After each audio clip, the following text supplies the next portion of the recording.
सद्गुरु दीवा दया दरेवा पार करेवा भवसागर निरहंकारी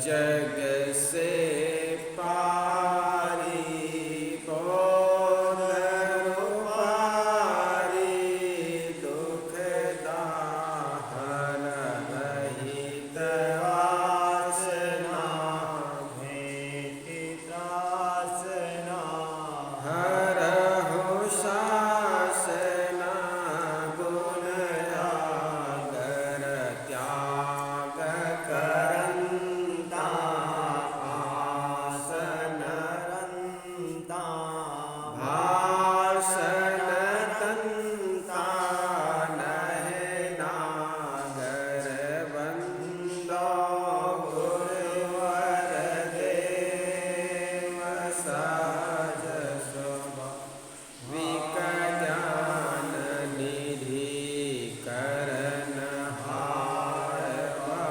भवजेव जहान संशय है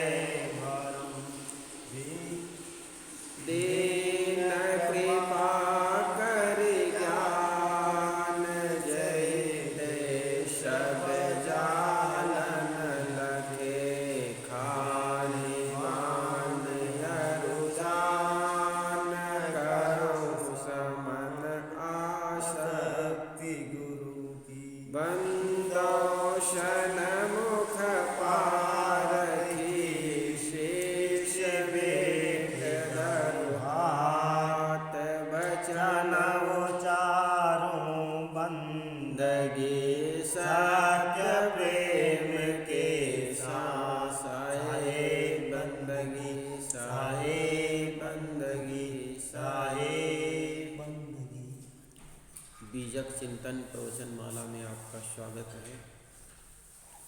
साखी नंबर 104 माया का स्वरूप क्या है, इस पर साहेब विस्तृत साखी विवेचन नंबर करते साहेब हैं।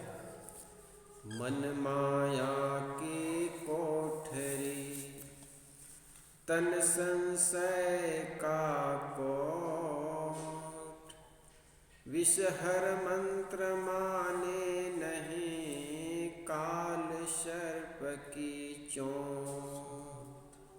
साखी नंबर 104 साहेब कहते हैं मन माया की कोठरी, ये मन है माया की कोठरी है। कोठरी कहते हैं कमरे को। जिस प्रकार जिस कमरे में जो चीज होती है वही चीज निकलती है। तो साहब कहते हैं ये मन जो है माया की कोठरी है, कमरा है। और तन संशय का कोट, ये तन जो है संशय संदेह द्विधा अनिश्चितता पूर्वक अनिश्चय भ्रम इत्यादि का एक कोट है। कोट कहते हैं किला को, किला कहते हैं महल को। विषहर मंत्र माने नहीं काल सर्प की चोट। साहेब कहते हैं अज्ञान रूपी सर्प ने मनुष्य को डस करके उनके अंग में ऐसा घाव बना लिया है कि उस पर सत्य उपदेश का जो मंत्र है लगता नहीं।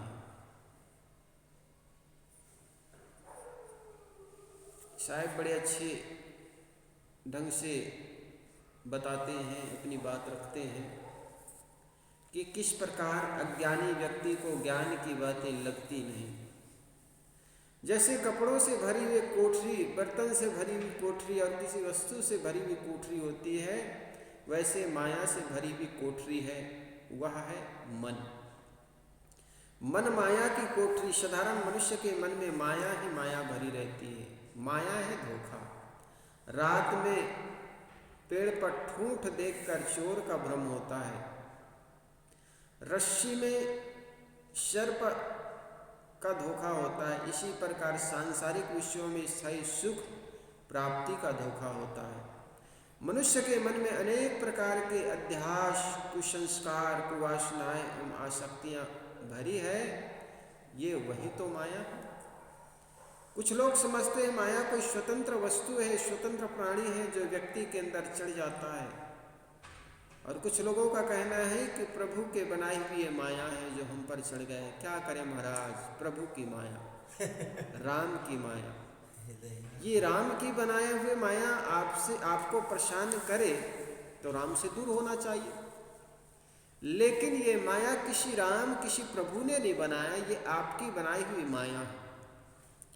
जैसा एक आदमी बीड़ी पीने सीखा तो किसी यार मित्र ने उनको बीड़ी दिया फ्री में। गुटखा खाने वाला व्यक्ति कोई अपने पैसे से सबसे पहले खाना नहीं शुरू करता, बल्कि यार मित्र जब फ्री में पिला देते खिला देते वहीं से शुरू होता है। तो ये हमारी बनाई हुई आदत, हमारी अपनी बनाई हुई माया है।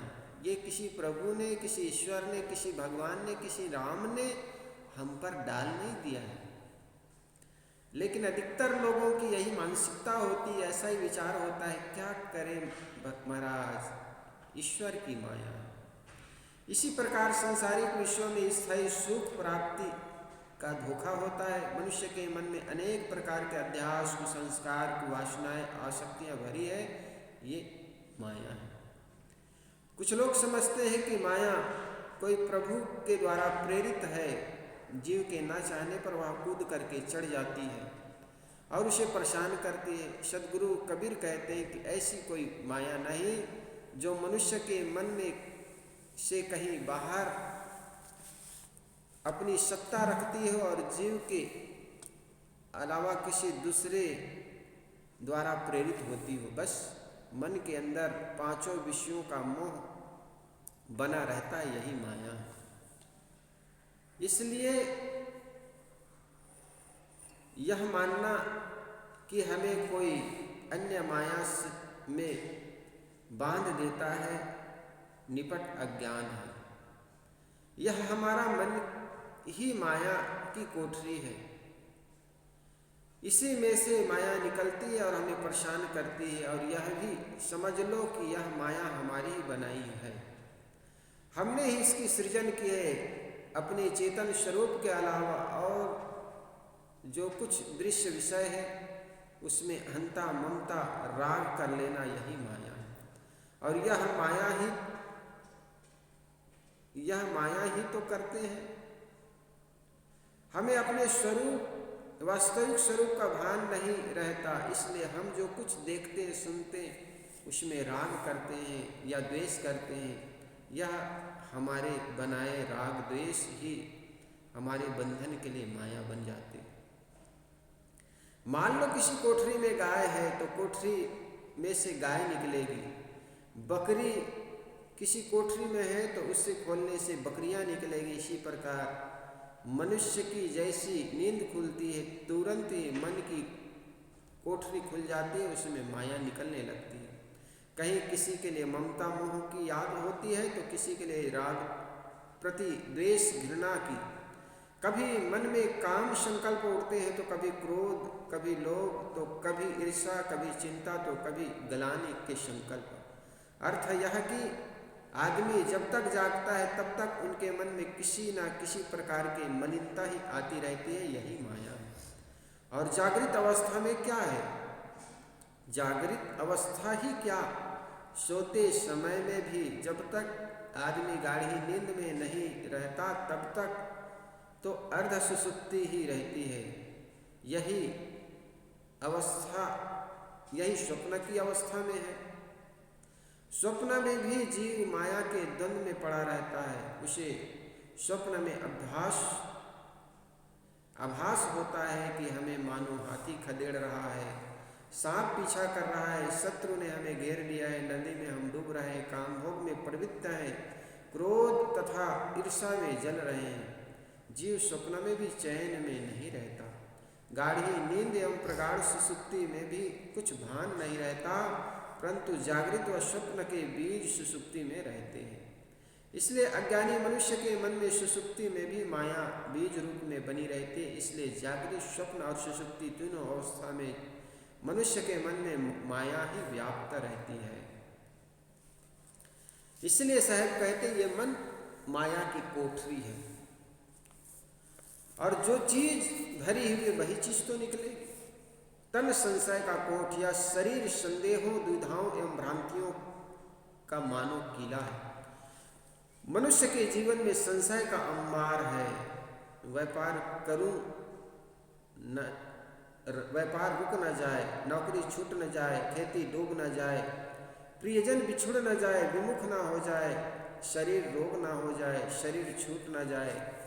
जीवन लक्ष्य क्या है?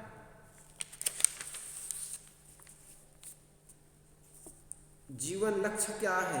परमात्मा आत्मा ही है या कहीं बाहर है? मोक्ष जीवन रहते ही मिलता है कि मरने के बाद? साधना क्षेत्र में सफल हो सकता हूं कि नहीं?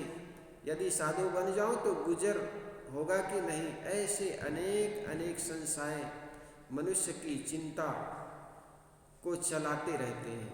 एक महात्मा जब नहीं हुआ था, घर में रहे, तो कहने लगे कि बाप जी, साहब जी, मैं साधु हो जाऊं तो मुझे कितने रुपए बैंक बैलेंस करना पड़ेगा ताकि मेरा आराम से जीवन गुजर हो जाए।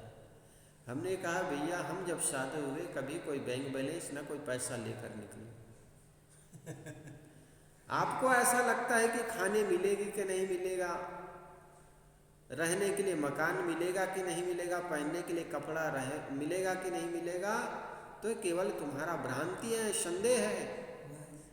25 वर्ष हो गए संतों के सानिध्य में रहते, घूमते फिरते, संतों के ज्ञान उपदेश सुनते और करते, लेकिन कभी हम ऐसा नहीं लगा कि हमें कपड़े की आवश्यकता पड़ रही हो कि खरीद लें, या भोजन नहीं मिला है, भूखे हैं, या छप्पर ना मिला हो। जहाँ गए रहने के लिए छप्पर मिला, खाने के लिए भोजन मिला, पहनने के लिए कपड़ा मिलता ही रहा। तो ये आदमी के अंदर संदेह बना रहता है कि महाराज घर छोड़ देंगे तो भोजन कौन देगा, पहनने के लिए कपड़े कौन देगा, छत मिलेगा कि नहीं मिलेगी। ये अनेक प्रकार की भ्रांतिपूर्ण बातें शायद कहते, इसलिए शरीर है ये संशय का कोट है।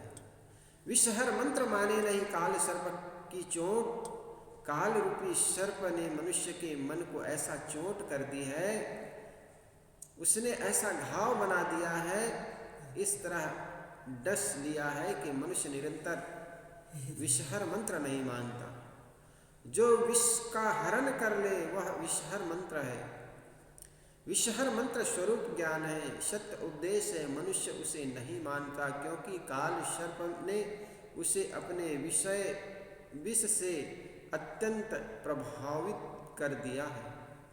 काल सर्प अज्ञान है, कामवासना है, हंता ममता है और नाना मानसिक कल्पना है।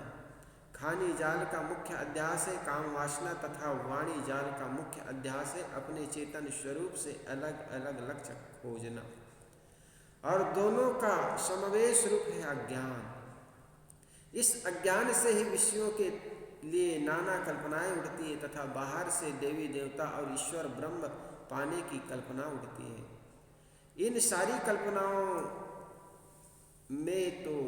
में जो अत्यंत जकड़ा है उस पर स्वरूप ज्ञान की बातों का प्रभाव नहीं पड़ता, परंतु यह भी कथन का एक प्रकार ही है। सदगुरु ने 29वीं रमैनी में कहा है, गाड़ूड़ सो जो मरत जियावे। औषधि तो वही है जो विष से प्रभावित मरने वाले मनुष्य को जीवित कर दे, जिला दे। बातें दोनों हैं।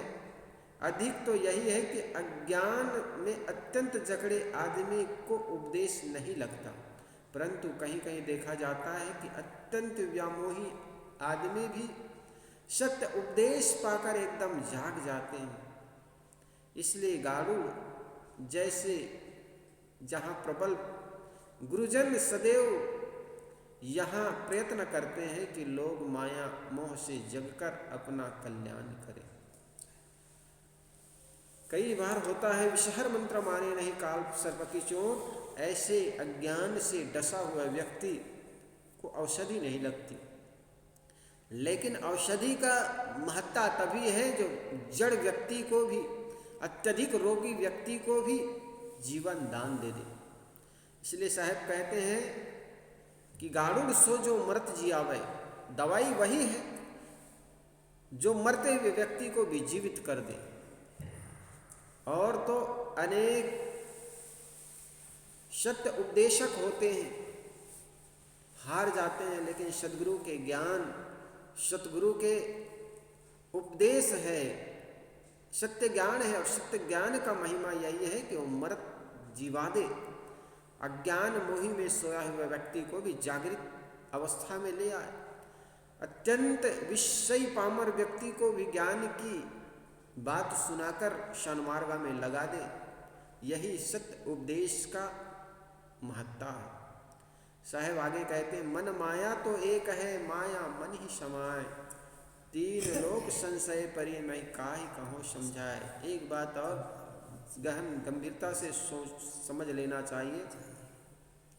बड़े बड़े विषयी पामर राजा भी सद्गुरु संतों के सत्य उपदेश या अपने जीवन के अनुभूति से शिक्षा पा करके वे अपने कल्याण मार्ग में लग गए। बहुत से ऐसे संत जन हैं जो अपने राजपाट को छोड़ करके संत गुरुजनों के सानिध्य लग गए, अपने कल्याण मार्ग में लग गए। जैसे राजा भर्तरी कितने विषयी पामर थे, इसी प्रकार गोस्वामी तुलसीदास जी महाराज कितने विषयी पामर थे। उनके जीवन को देखो तो पता लगता है वे कितने कामुक थे। भादों की अंधेरी रात, जहाँ पर व्यक्ति को अपने ही हाथों को हाथ सूझता नहीं, बारिश हो रही है, उनके मन में पत्नी की याद आई, रत्नावली के बारे में पता चला कि वे तो अपने मायके चली गई है। गोस्वामी जी के मन में इतनी कामुकता थी कि बारिश हो रही है, भादों की अंधेरी रात है, वो अपनी पत्नी के पास जाने के लिए घर से निकल गए, क्योंकि पत्नी पिहर गई हुई, मायके गई हुई है। भादों की अंधेरी रात, पानी बूंद बूंद गिर रहा है, नदी में बाढ़ आई हुई है, और मुर्दा को भी लकड़ी समझ करके पार होने के लिए उस पर चढ़ जाता है। कुआ मधो मदनात रोआ। सबसे बड़ा अंधा कौन? जिसके मन में काम है, जिसके मन में वासना है। वासना से युक्त आदमी को कुछ सूझता नहीं।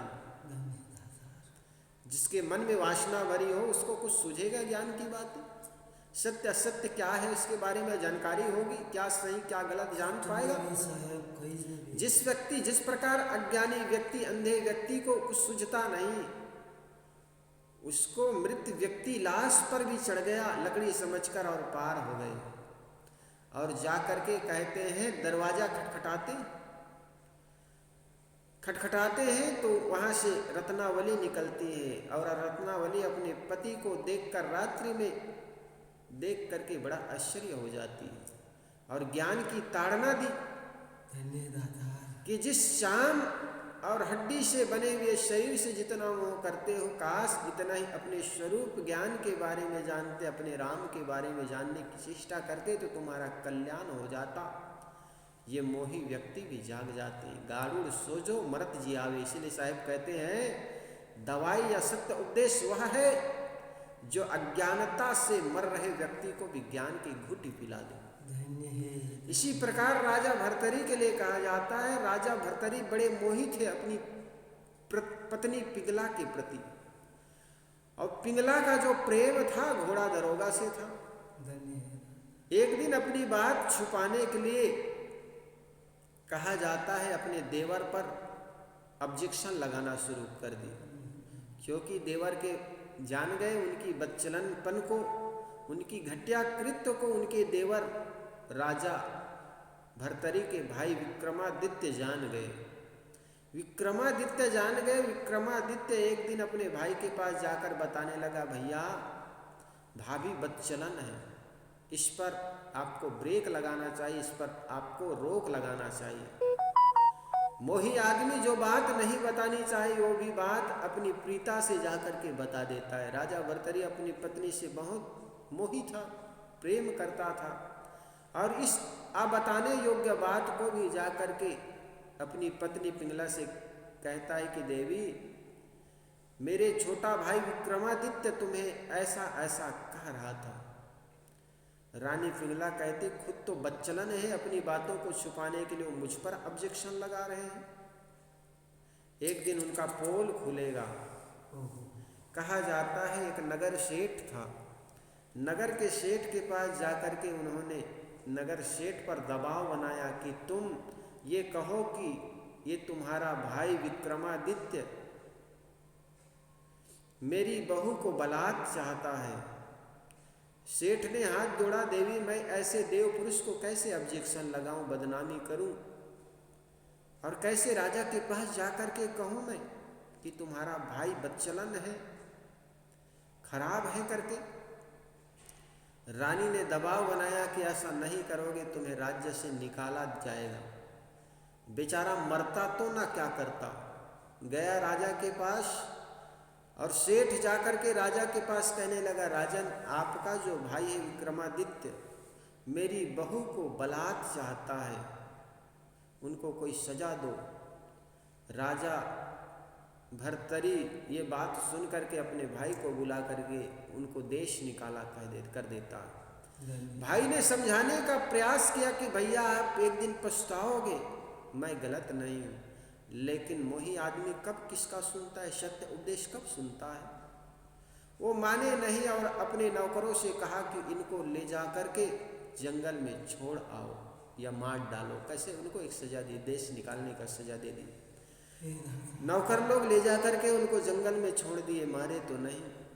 कहा जाता है कुछ दिन किसी संत को एक सुंदर फल मिला। उस फल की विशेषता ये थी कि उस फल को खाने के बाद व्यक्ति का यौवन बना रहता है, उनके सौंदर्य बना रहता है।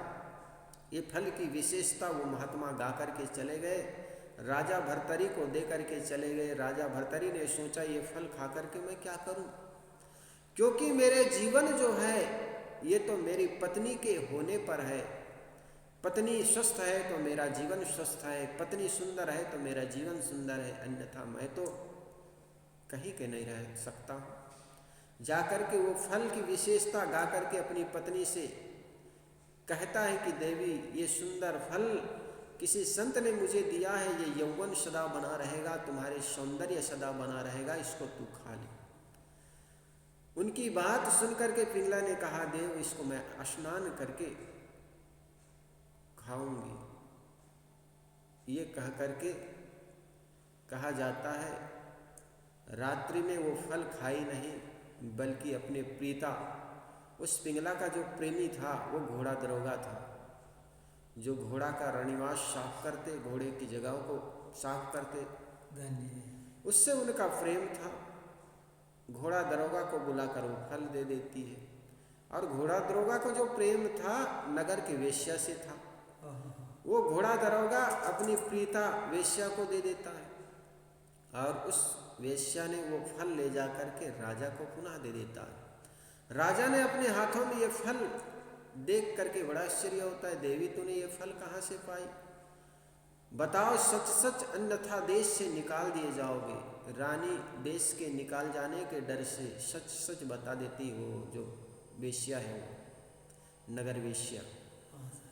नगर वेश्या की बात सुन करके फिर घोड़ा दरोगा को बुलाया। घोड़ा दरोगा भी सच बता दी कि ये फल मुझे रानी पिंगला से मिला है। अब वो फल लेकर के पिंगला के पास राजा जाता है। राजा कहता है कि रानी मैंने जो कल फल दिया था वो फल क्या तूने खा ली। राजा से हाथ छुड़ाते हुए कहा, राजन आप फल दिए और मैं ना खाऊं, ये कैसा हो सकता, मैं तो शाम को स्नान करने के बाद ही तत्क्षण वो फल खा गई थी। राजा ने वो फल सामने करके दिखाती तो ये फल कहाँ से आया। रानी वो फल देख करके एकदम हतप्रभ हो गई, आश्चर्य से भर गया, उनके पैर तले की जमीन खिसक गई और बेहोश हो गई। उनको लगा कि मेरा पोल खुल गया। राजा के मन में बड़ा पश्चाताप हुआ, मैंने भाई को निकाल दिया इनकी बात को मान करके, और ये ऐसे बदचलन निकली। वे चाहते थे तो रानी पिंगला को मरवा सकते थे, नगर वेश्या को मरवा सकते थे, उस घोड़ा दरोगा को मरवा सकते थे, लेकिन नहीं, वो चाहते थे दूसरी शादी भी कर ले सकते थे, लेकिन विषयों को ज्ञान की चोट उनको लग गई। इसी अज्ञानता में उनको ज्ञान दिखाई पड़ने लगा। उनको ऐसे लगने लगा, देखो जिसको मैं चाहता हूँ वो किसी और को चाहती है, जिस रानी को मैं चाहता हूँ वो रानी घोड़ा दरोगा को चाहती है, वो घोड़ा दरोगा भी रानी को नहीं चाहता बल्कि नगर की वेश्या को चाहता है, और वो नगर वेश्या घोड़ा दरोगा को नहीं चाहती बल्कि मुझे चाहती है। इस प्रकार धिक्ताम च मदनाम च, पिंगला को त्याग, धिक्कार, धिक्कार उस घोड़ा दरोगा को, और धिक्कार उस वेश्या को, और धिक्कार उस काम वासना को जिसके चलते सब कृत्य होता। तो कहने का मतलब ज्ञान की बातें सुन करके आदमी की आंखें खुल जाती। इसलिए साहब जी ने कहा, गाड़ुड़ सोजो मरत जियावे। ज्ञान उपदेश, सत्य का उपदेश वह है जो मरते हुए अज्ञान में फंसे हुए व्यक्ति को जिला दे। लेकिन कुछ अज्ञानी लोग होते हैं जिसको विषहर मंत्र माने नहीं, कल्प काल सर्प की चोट, अज्ञानता के सर्प ने जिस व्यक्ति को डस लिया है उस व्यक्ति पर कई बार ऐसा होता है कि ज्ञान की चोट लगती नहीं, ज्ञान की बातें लगती नहीं। इसलिए साहब यहाँ पर कहते विषहर मंत्र माने नहीं, काल सर्प की चोट। कई जगह ये भी कहा है, कोयला होए ना उजरा जो शौमन साबुन हो लाए। लेकिन जो ज्ञान की बातें करने वाले होते हैं वे कभी थकते नहीं, अपनी बात कहते चले जाते हैं। जो ले सो ठीक, ना ले सो ठीक। आगे, मन माया तो एक है, 105 नंबर। हाँ साहब। माया मन ही समा,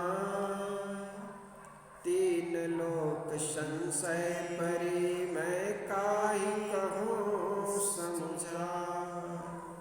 मन माया तो एक है। बहुत से ऋषियों ने, संतों ने अपने शास्त्रों में लिखा, ये माया तो दुरुत्री है, ये अनिर्वचनीय है, ये अकथनीय है, कहने में नहीं आती। माया की बड़ी महिमा पूर्ण बातें कही गई है। लेकिन साहब कहते हैं ये मन माया एक है। जिस प्रकार जल तरंग, न्यायमन और माया एक ही है।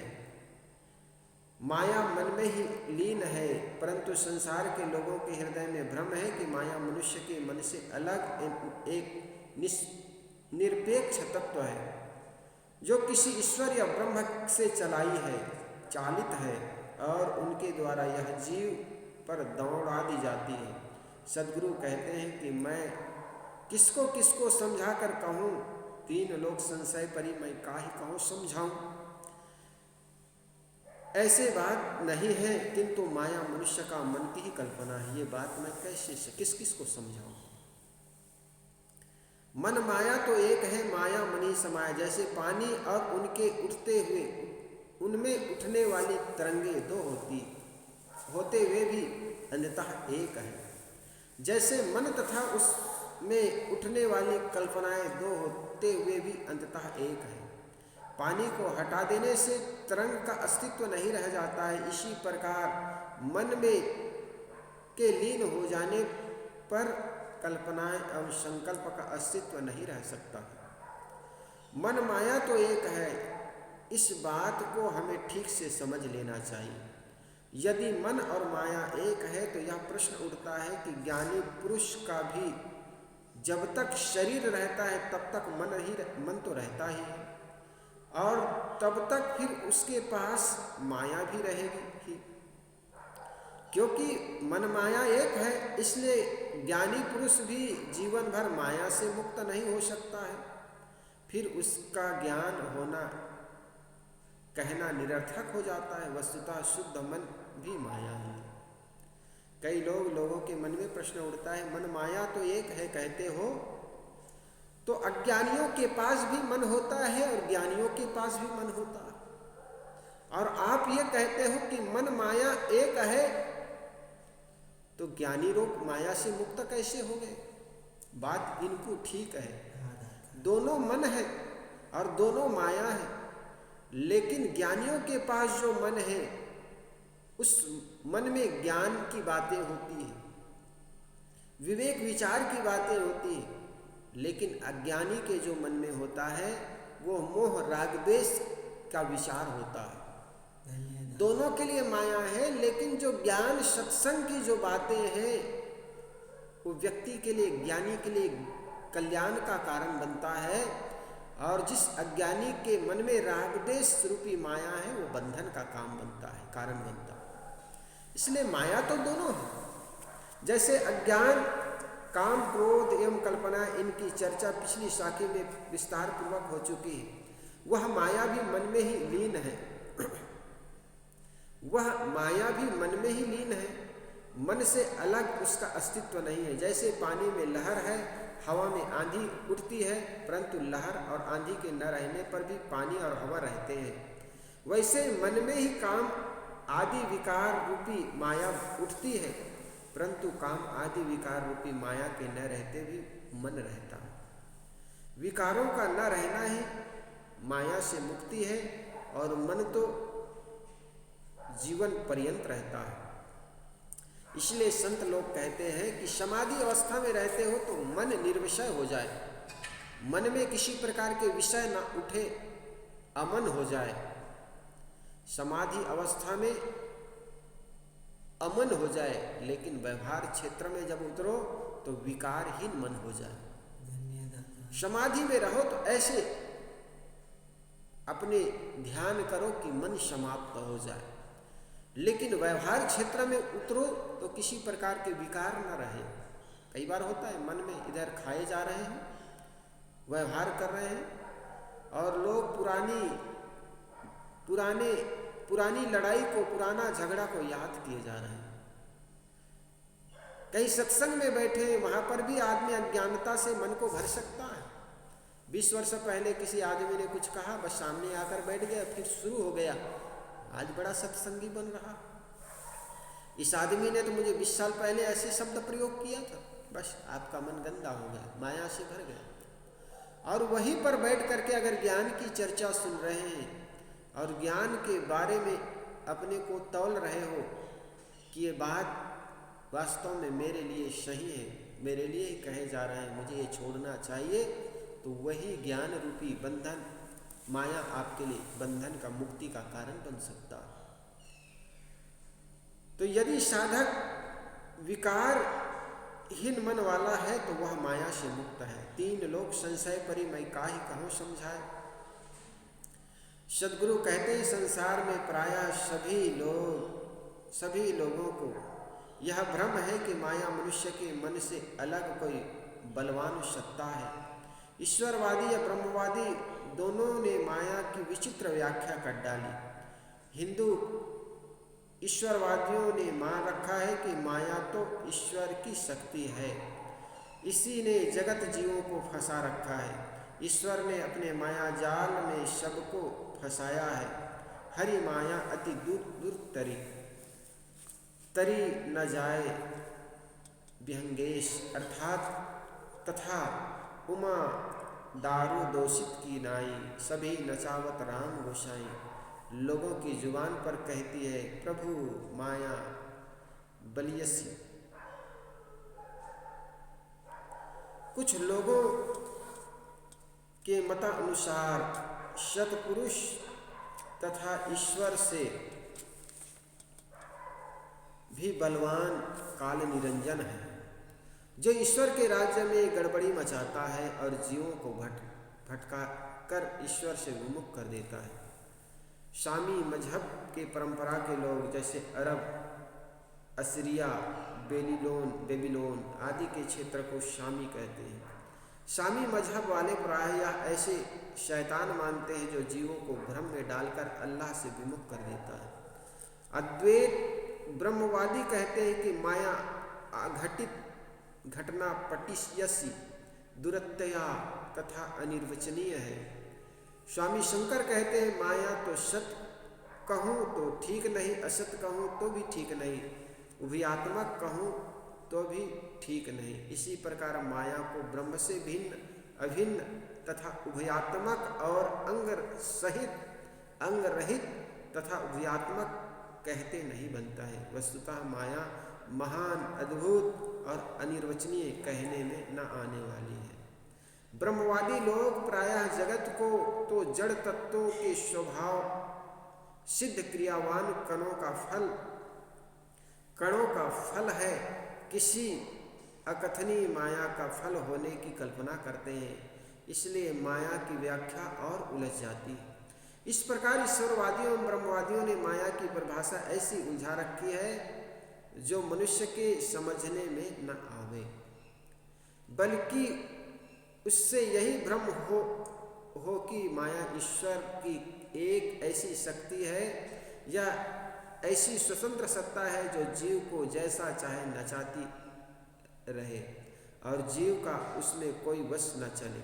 ऐसी अवस्था में मनुष्य माया के सामने केवल लाचार बनकर रह जाता है। वह केवल ईश्वर का नाम लेकर रात दिन विनती किया करे, गिड़गिड़ाया करे। जब ईश्वर की मर्जी हो तो जीव को माया से मुक्त कर दे और जब चाहे उसे माया में पुनः डाल दे। सदगुरु कबीर कहते हैं, मैं किसको किसको समझाकर कहूँ कि मनुष्य के मन में रहे हुए मोह के अलावा कहीं कोई माया नहीं है, और मोह बनता है व्यक्ति के अपने स्वरूप के अज्ञान से। अतएव माया के निर्माण में जीव की अपनी भूल ही कारण है। वह आदमी अपनी भूल छोड़ दे तो माया अपने आप मर जाए। मनुष्य जब तक बीड़ी सिगरेट का सेवन नहीं करता तब तक उनके संबंध में कोई माया नहीं, और जब वह उसका सेवन करने लगता है तो उसकी आदत बन जाती है, उनमें मोह हो जाता है, तब बस माया उपस्थित हो जाती है। और जब वह उन्हें दुख रूप जानकर छोड़ देता है तब कुछ दिनों में माया समाप्त हो जाती है। उससे बीड़ी तंबाकू के लिए कोई आकर्षण नहीं रह जाता। कोई युवा युवती परस्पर मिलते हैं किंतु कोई माया नहीं। जब एक दूसरे से मोह कर लेते हैं तब एक दूसरे के बिना रह नहीं पाते। बस यही माया आ गई। माया हमारी अज्ञानता है। स्वतंत्र व्यक्ति तो जीव बंधन से मुक्त ही है, लेकिन केवल उनको लखाना है, परखाना है, उनको केवल जानकारी बताना है, ज्ञान देना है। कहा जाता है गधे का व्यापारी था, उनके पास बहुत से गधे थे। सारे गधे को शाम हो जाते खूंटे गाड़ के बांध देते थे। एक दिन क्या हुआ, एक गधे के गले की रस्सी खो गई। सभी गधे को तो बांधा, लेकिन एक गधे को उनके गले में हाथ डालकर बैठा हुआ था। एक संत निकला उधर से। संत ने कहा, क्या कर रहे हो? उन्होंने कहा, महाराज देखो, सारे गधों की गले की रस्सी तो है, लेकिन इस गधे की रस्सी खो गई, इस गधे की गले की रस्सी खो गई, इसलिए इनको पकड़कर बैठा हूं, ये कहीं चला ना जाए। संत ने कहा, देखो इसको भी बांध दो। कहे, महाराज इसकी रस्सी है ही नहीं, तो बांधूं कैसे? कहे, जिस प्रकार तूने अन्य गधों को बांधे हो, ठीक इसी प्रकार बिना रस्सी के इसको बांधने का एक प्रक्रिया कर दो। बिना रस्सी के जिस प्रकार दूसरे गधों को बांधे वैसे बांधने की एक प्रक्रिया कर दो। गधा आखिर गधा है, अपने नाम का भी तो उनको सार्थक करना है ना। तो उन्होंने वैसा ही किया, एक खूंटा गाड़ने का नकल किया, रस्सी घुमा दिया। अब अन्य गधे जिससे रस्सी से बंधी हुई थी वो तो थोड़ा बहुत इधर उधर हो ही जाता था। अब इनको पक्का भ्रम हो गया, मैं बंधा हुआ हूं। ना तो इधर जाते ना उधर जाते, ना तो दाया बाया किसका था, वहीं पर खड़ा रहा बेचारा। सुबह सारे गधों को जब लेकर चलने लगा तो वो गधा को खूब ठोके मारे। गधा वहां से टस से मस नहीं हुआ, बड़ा हैरान हुआ। वो संत के पास गए, महाराज आपने कौन सी चमत्कार कर दिया?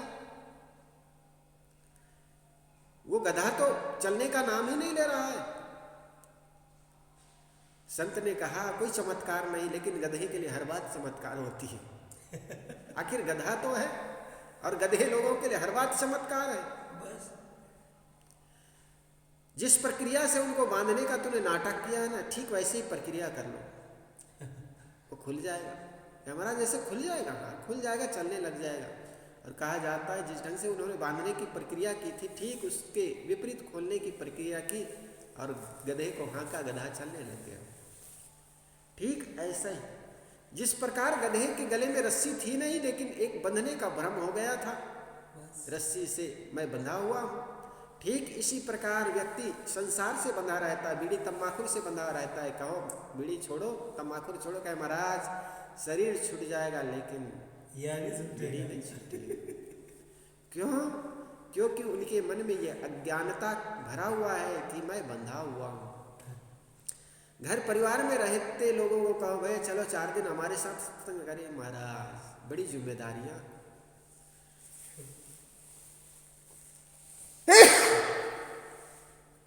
मैं तो महाराज जाना चाहता हूँ आप लोगों के साथ, लेकिन घर के लोग छोड़ना नहीं चाहते।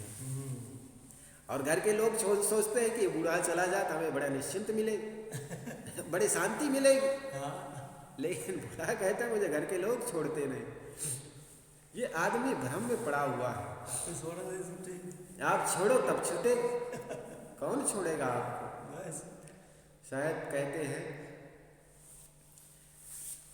कि जिस प्रकार जिस परिवार में जिस समाज में व्यक्ति जन्मता है वहाँ पर अपने को स्वतंत्र महसूस नहीं कर पाता है, लेकिन बल्कि अपने को ऐसा लगता है कि मैं बंधा हुआ हूँ। समाज से, परिवार से, मोह से वो बंधा रहता है। आगे यह मनुष्य की अपनी जिम्मेदारी है, वह चाहे अपने मन में बनाई माया को छोड़ सकता है, वह चाहे अपने मन में माया को बनाए रखकर उनके फल में दुख भोगता रहे और चाहे तो उसे मिटाकर निर्बंध हो जाए।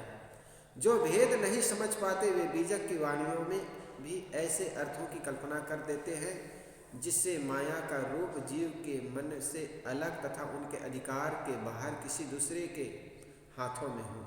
जैसे माया राम तेरी माया धुंध मचावे, कबीर साहब की वाणी है। ई माया रघुनाथ की वौरी खेलन चले अहेरा हो इत्यादि। परंतु यहाँ राम एवं रघुनाथ का अर्थ जीव ही है। जीव की ही बनाई हुई माया है जो द्वंद्व मचाती है और जीव का ही शिकार करती है। क्या बीड़ी, सिगरेट, तम्बाकू, शराब, काम, मोह की आदत बना देने के बाद लोग अपनी आदत के शिकार नहीं होते? हम अपनी बनाई माया में स्वयं फंसते हैं। मन माया की कोठरी, मन माया तो एक है, माया मन ही समाए आदि की कसौटी से। माया तेरी राम तेरी माया धुंध मचावे तथा ई माया रघुनाथ की बौरी आदि को कसना चाहिए। कबीर साहब हर जगह साफ सीधे और सपाट बातें कहते हैं। वे कहते हैं कि माया किसी ईश्वर तथा ब्रह्म द्वारा प्रेरित नहीं है जो तुम्हारे ऊपर जबरदस्ती कूद पड़े और तुम्हें विवश कर दे। माया तुम्हारी बनाई है, इसलिए तुम इसे मिटाकर मुक्त होने में स्वतंत्र हो। इसलिए अपनी स्वतंत्रता को पहचानो। तुम किसी की कठपुतली नहीं हो। तुम प्रलंबन में अपने आप को बांधे जा रहे हो। तुम स्वतंत्र हो। प्रलंबन की चादर हटा करके, दोष दुर्गुण को हटा करके आदमी शुद्ध सदाचारी हो सकता है। ये कोई ईश्वर की माया नहीं। सुख का मोह दुखदाई है। साखी नंबर 106। विरहा दिन्हो खेत को विरहा खेत ही खाय, तीन लोक संशय परी मैं काहि कहूँ समझाय। सुख का मोह दुखदाई है। बाढ़ फसल की रक्षा के लिए लगाई जाती है, परंतु दुख की बात यह है कि बाढ़ ही फसल को खा रही है। अर्थात मनुष्य माया का फैलाव अपने सुख के लिए करता है, परंतु उसकी फैलाई हुई माया ही उसे दुख देता है। मैं किसको किसको समझाऊं, सारे संसार में यह भ्रम है कि माया जीव को सुख देती है। ये लोगों का भ्रम है। किसान लोग कोई फसल लगाते हैं, ज़्यादातर सब्जी आदि की, तब वे उनके चारों ओर कांटा, बांस या अन्य लकड़ियों का बाड़ लगाते हैं। उसमें फसल की रक्षा, जिससे वे फसल की रक्षा कर सके। यदि बाड़ न लगाए तो पशु उसे चर जाते हैं, परंतु यदि बाढ़ ही फसल को चर ले तो दूसरा क्या उपाय है। तात्पर्य है कि मनुष्य अपने सुख के लिए माया का विस्तार करता है, पुत्र परिवार और संपत्ति मकान आदि बनाता है। वो किसके लिए बनाता है? अपने सुख के लिए। और वही दुख का कारण बन जाए तो बताओ, बेरहा दिनों खेत को बेरहा खेत ही खाए, लेकिन 3 लोक संशय परी मैं कहो समझाए। लेकिन बेरा जो घेरा है, जो बाढ़ है, वही फसल को खा रही है। ये बात किसको समझाऊं मैं? बहुत गूढ़ बात साहब। यहाँ पर फसल की रक्षा के लिए किसान उसमें बेड़ा लगाते हैं, घेरा लगाते हैं, कांटा की, तार की, चारदीवारी करते हैं। एक बार मैं उत्तर प्रदेश में था, बहुत सुंदर फसल थी, उसमें बड़े बड़े पत्ते आए हुए थे, लेकिन घेरा नहीं डाला हुआ था। किसान भाई से कहा कि भाई इस फसल को गाय नहीं चर जाएगी, तुम घेरा क्यों नहीं डाले हो? इतनी सुंदर फसल है, हरा हरा दिख रही है, और तुम घेरा नहीं डाले हो। कहे महाराज जी इसको घेरा की जरूरत नहीं। हमने कहा क्यों? कहे महाराज जी ये तंबाखुर की खेती है, इसको गधा भी नहीं खाता। तंबाखुर की फसल को गधा भी नहीं खाता, लेकिन आदमी उसको बड़ा चाव से खाता। कोई नहीं खा पड़े। तो किसी भी फसल की रक्षा के लिए कोई घेरा डालो, कोई दीवार की घेरा डालो या कांटे की बाड़ लगाओ, तो उस फसल को नहीं खाती, फसल की रक्षा हो जाती है। बाहर लोक में ऐसा होता है, किसी फसल के लिए तुम घेरा डालोगे तो वो घेरा ही फसल को नहीं खाती है।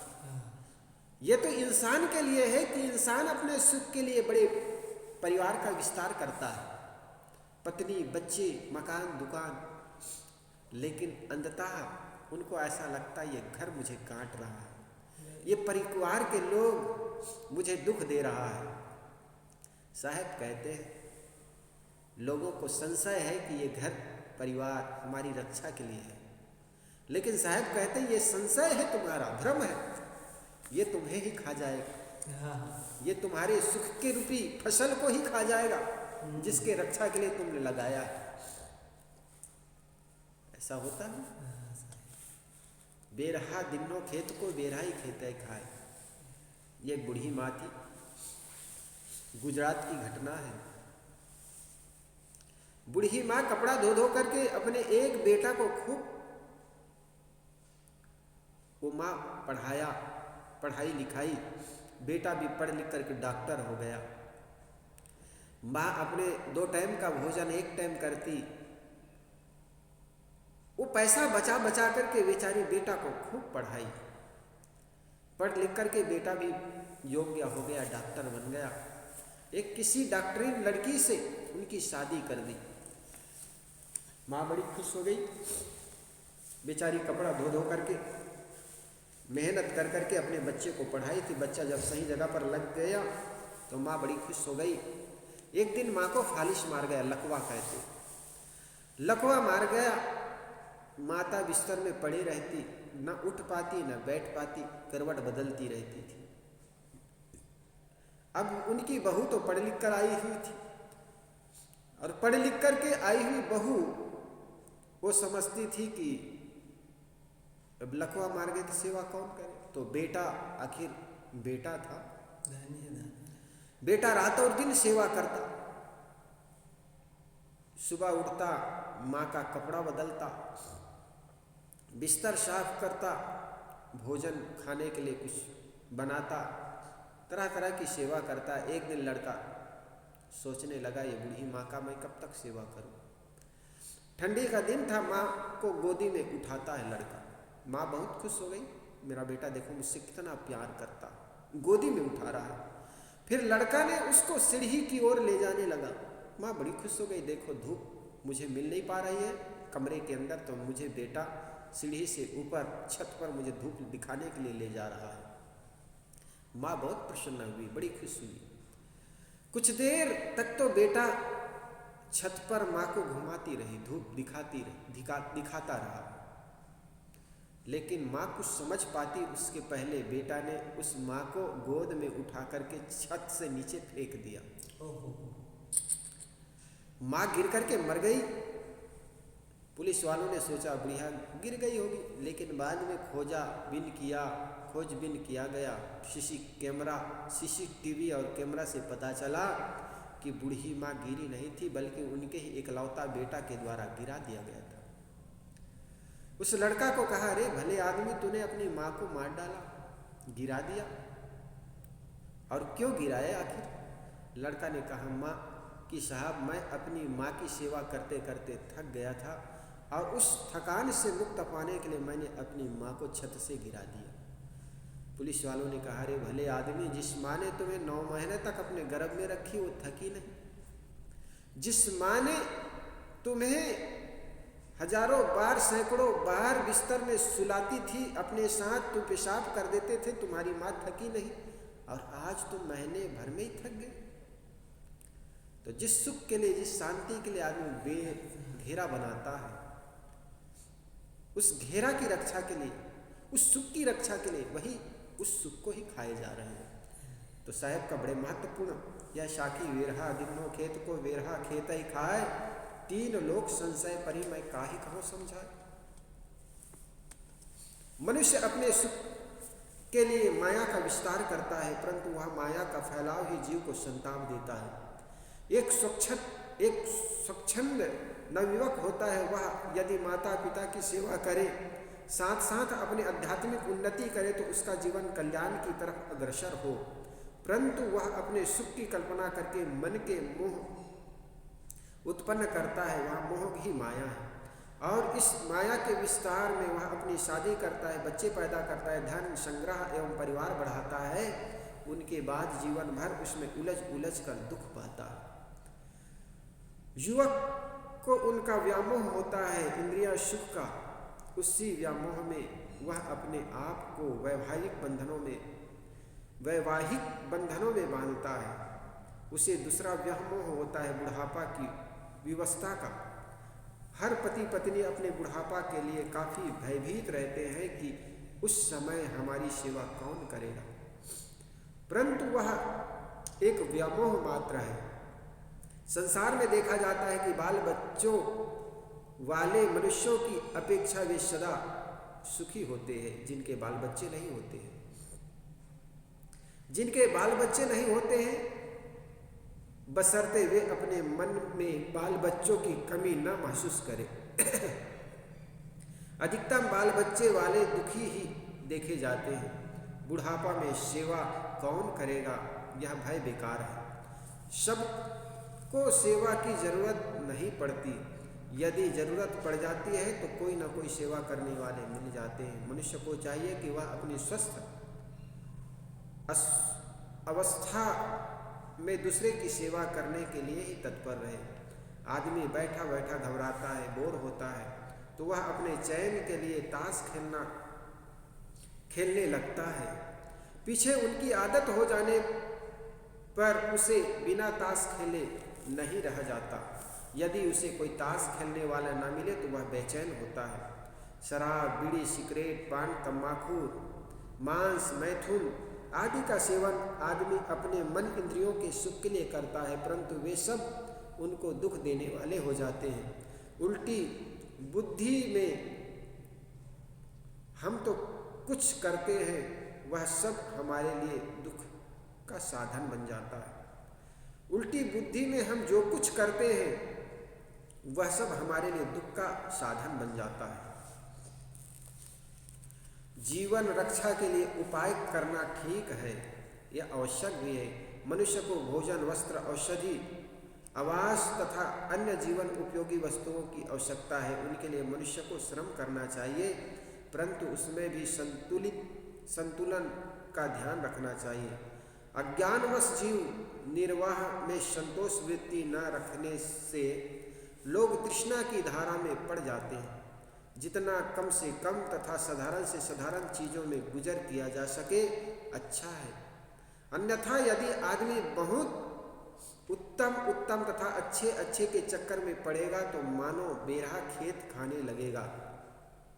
शुद्ध और स्वस्थप्रद भोजन की सामग्री संतुलित मात्रा में पेट में डाल देना चाहिए, जिससे शरीर आराम से चल सके। यदि कोई भोजन में अधिक कीमती या स्वाद के चक्कर में पड़ेगा तो वह एक तो यह सब प्रयास करने के लिए परेशान रहेगा, नीति अनीति की परवाह भी छोड़ सकता है, और दूसरी बात यह है कि वह स्वाद के चक्कर में असंतुलित भोजन करके पेट को खराब करेगा और रोगी बनेगा।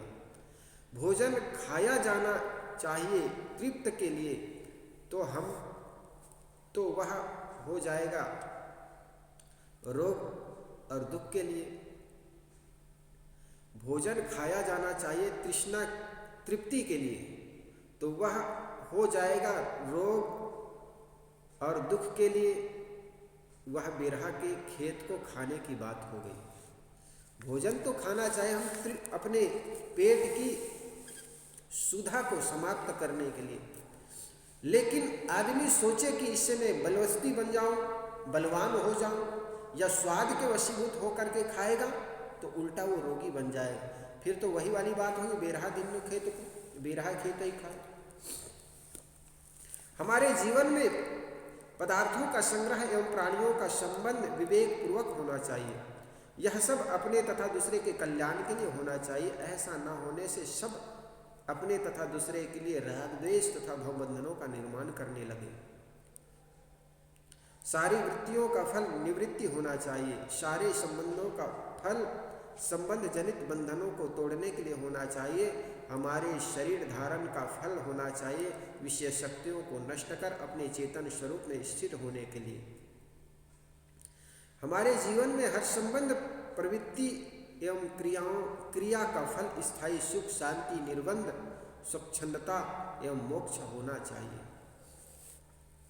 यदि हम जो कुछ करते हैं वह सब हमारे लिए फूल न बनकर कांटे बनते हैं, तो इनके अंतराल में हमारा कोई व्यामोह बेसमझी है। दूसरे में सामर्थ्य नहीं है कि हमें वह दुख दे सके। हम स्वयं अपने अविवेकवश दुख बनाते हैं। यदि हमारा चित्त शुद्ध है तो दूसरे के लिए घटाई गई अप्रिय घटना भी हम पर प्रभाव नहीं डाल सकती। हमारे लिए बंधन एवं दुख तो केवल हमारी बेसमझी है। हम व्यामोहित होकर माया में उलझकर जो कुछ करते हैं वह करते तो हैं अपने सुख के लिए, परंतु वे हमारे लिए दुख एवं बंधनों का कारण बनते हैं और बाढ़ खेत खाती है। परंतु सबको तो यही भ्रम है कि माया दुखदाई है। तीन लोग संशय परी मैं काहे कहूँ समझाए। सारा संसार तो मोह के धारा में डूबा है। किसको किसको समझाया जाए। हर मनुष्य के मन में माया की मूर्छा है। केवल प्रतिशत का अंतर है। किसी के मन में 100% मूर्छा है तो किसी के मन में 90, 80 या उससे कम। जिसके मन में जितनी मूर्छा की मात्रा है वह उतना ही उलझा होता है। सुखी मूर्छा की मात्रा कम है वह उतना ही सुलझा होता है, सुखी होता है। तो माया की मूर्छा से एकदम निकल गया वह धन्य है और वही जीवन मुक्त है, वही जीव की सार्थकता है। तो इस प्रकार मन माया तो एक है, मन ही माया है। और यही बात कहते कहते साहब ने आगे कहा, वेरहा दिनों खेत को वेरहा खेत ही खाए। हम अपने सुख के लिए, शांति के लिए बहुत सी घेरा लगाते हैं, लेकिन वही घेरा ही हमारे सुख को खा जाता है। ये बात बहुत कम लोगों को समझ में आती है। तो सदगुरु कबीर की है साखी, वेरहा दिनों खेत को वेरहा खेत ही खाए। तीन लोग संशय परी मैं काहे कहूँ समझाए।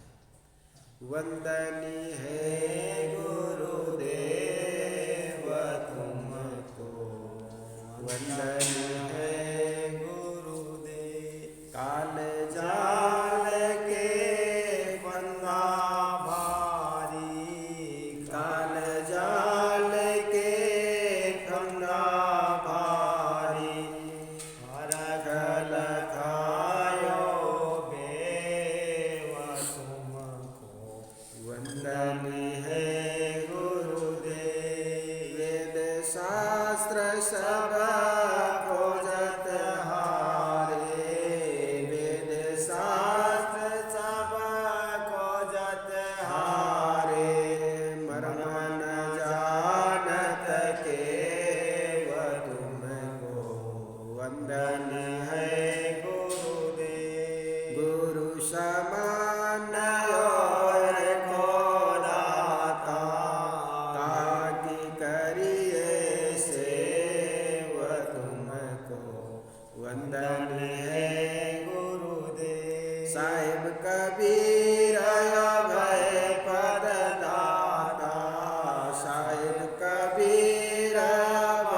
है गुरुदेव वंदन है